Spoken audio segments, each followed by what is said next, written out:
30 000 euros. Là, c'est grosse somme. Hein. La pression, la pression. Qui sont Leonardo, Donatello, Raphaël et Michelangelo? Les tortues geisha. Les tortues yakuza. L'autre, les tortues ninja. Le public va dire la pression. Derrière l'autre, il y a... Les tortues ninja est la bonne réponse. Où a-t-on mal quand on a une pulpite? Alors, on a mal aux oreilles. On a mal aux dents. On a mal autre part. Aux dents?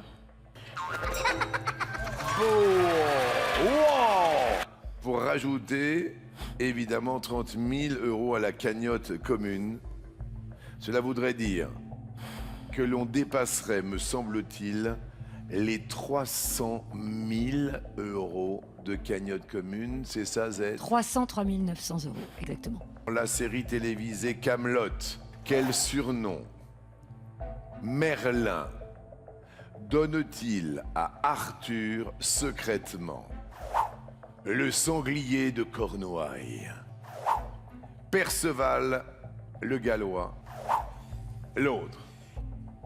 Je vais dire le sanglier de Cornouailles. Et à l'autre, il y a le blanc chevalier. La réponse est...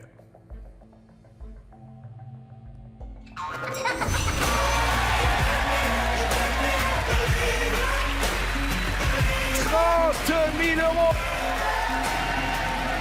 Votre cagnotte Cyprien s'élève à 217 095 euros. C'est dingue.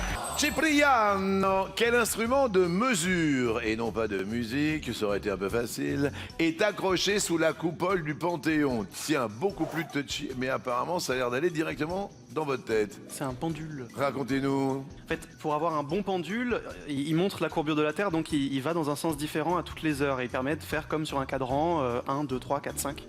Et pour ça, il faut avoir un fil très très long pour être sûr de bien avoir la variation de la courbure de la Terre. Et vu que la coupole du Panthéon est très haute, je crois que c'est Foucault qui a installé son pendule là-bas. Jean-Pierre Foucault. De multiples activités. Mais alors, une histoire de fou.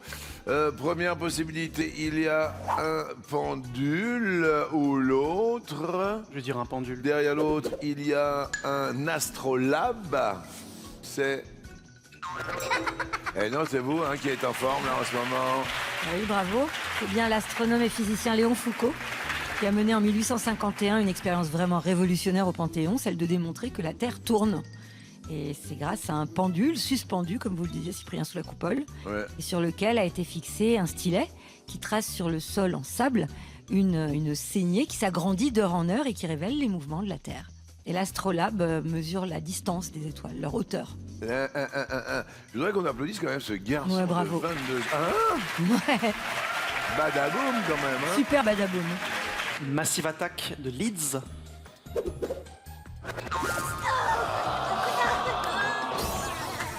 Ça arrive.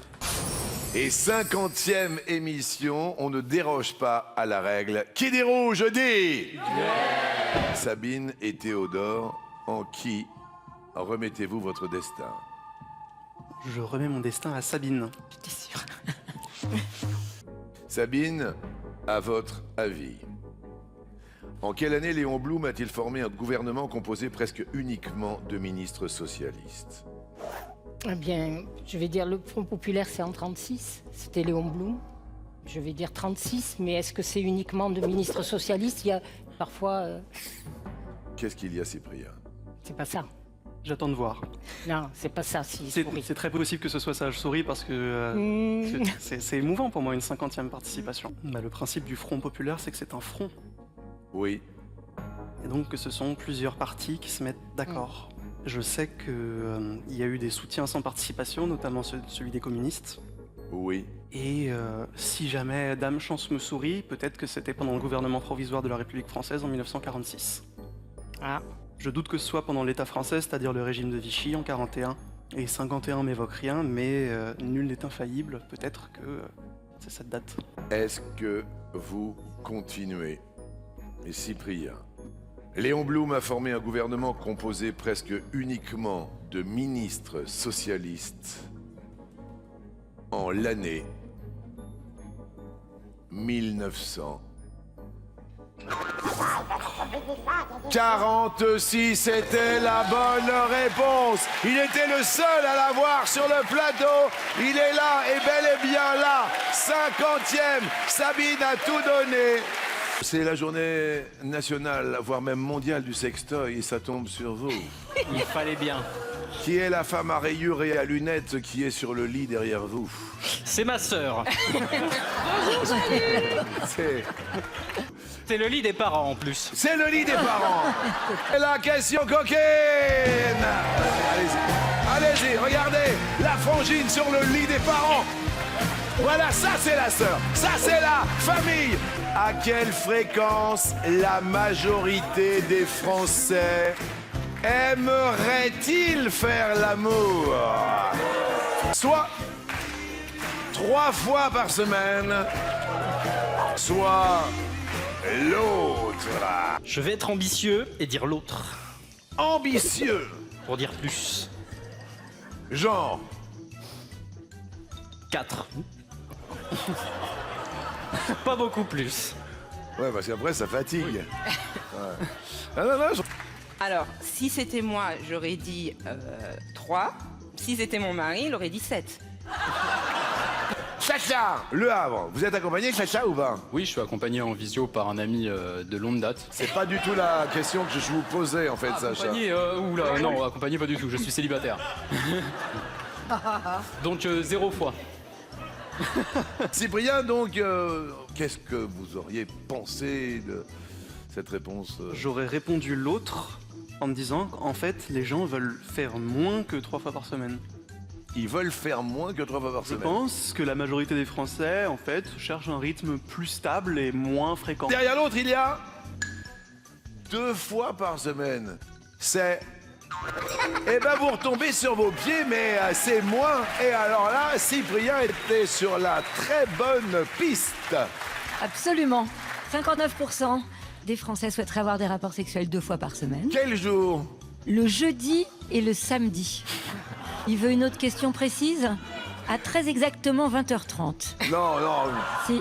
Non. Ils ne sont finalement que 23% à rêver, comme le mari de Mama, d'un rapprochement quotidien. Je vais défier Cyprien.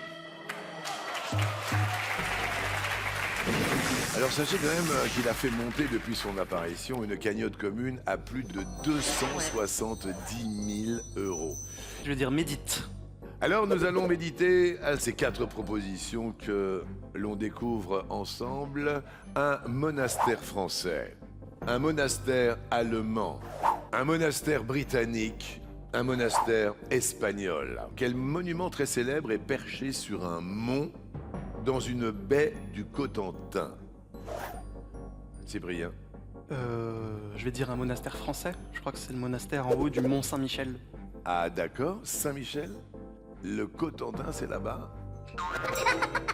Eh bien, oui, c'est là-bas. C'est très très bien pour Cyprien, moins bien pour Sublissime Mama, qui va repartir avec des cadeaux qui vont lui faire plaisir. Un coiffeur rate une coupe de cheveux. Que peut faire le client mécontent? Le public fait « Ah !» Alors. Soit il peut refuser de payer, et là le public fait « Ou l'autre. Je vais partir sur l'autre. Vous partez sur l'autre. Oui. Derrière l'autre, il y a payer avec un dédommagement. C'est une bonne réponse à midi. Il y a des midis comme ça. Mais attendez, alors là c'est bien parce qu'on est proche du consommateur, ça fait plaisir, donc il nous rate la coupe, on peut le payer, mais avec un dédommagement, c'est un bon d'achat sur la prochaine coupe. Exactement, comme c'est un artiste, il a obligation de moyens et non pas obligation de résultats, donc il doit être payé. Obligation de moyens et pas de résultats, vraiment par le truchement du dialogue, il se passe des choses dans les constitutions. Donc il doit être payé, cet homme-là. Ouais. par contre, on peut demander un dédommagement, du style une petite retouche dans une semaine, ou Refaites-moi la couleur. une couleur différente, ou voilà, ça on peut demander. Un petit D'accord. rabais. Un rabais. Ah, on peut commander, par exemple, un demander. rabais. Excusez-moi, je voudrais un rabais, s'il vous plaît. Voilà. D'accord. Vous m'avez quand même complètement raté le truc. C'est quand même fantastique. oui. Non, mais j'adore l'idée. Vous vous êtes déjà fait rater, c'est De ouf. Ouais. C'est pour ça que je me les coupe toute seule. Sinon, il y a Piu qui coupe les cheveux de temps en temps. Oui, oui, non, Il est mais très, très Piu, bien. évidemment, c'est un grand Piu. Une merveille. Alors, on va peut-être l'appeler, parce que vu que c'est une question de coiffeur, est-ce que notre coiffeur est par là? Je trouve ça hyper intéressant de se dire, tiens, tu m'as raté la coupe, est-ce que tu pourrais me rembourser ou alors me donner un avoir? Est-ce que, quand on va dans un salon, on a le droit de dire, écoutez, il y a vraiment un truc qui va pas? il faut le dire. Ouais. Quand il y a un truc qui va pas, ma mère me le dit, mais moi j'ai pas osé. À chaque fois je lui dis, mais pourquoi t'as accepté ça? Pourquoi t'as rien dit? Ah mais parce que je peux pas dire. Bah si, il faut dire. D'accord. Il faut. D'accord. On faut, peut pas se faire rembourser, enfin, on peut pas refuser de payer, Alors, mais il y a quand même quelque chose, Alors, une espèce d'échange. Il y a un geste Oui. que le salon peut faire en disant bah vous n'êtes pas satisfaite, revenez la prochaine fois, on vous offre la coupe ou un Oui. soin ou si c'est une couleur, on vous offre la couleur ou le soin si le cheveu il a été abîmé. Oui. Oui, parce que tu peux avoir des cheveux peux- cramés, tu peux quoi. avoir les cheveux Moi, à l'époque, cramés. je sais pas si ça existe encore, il y avait des permanentes et des mini-vagues. Ça existe encore. Nous, non, mais je rigole pas, dans les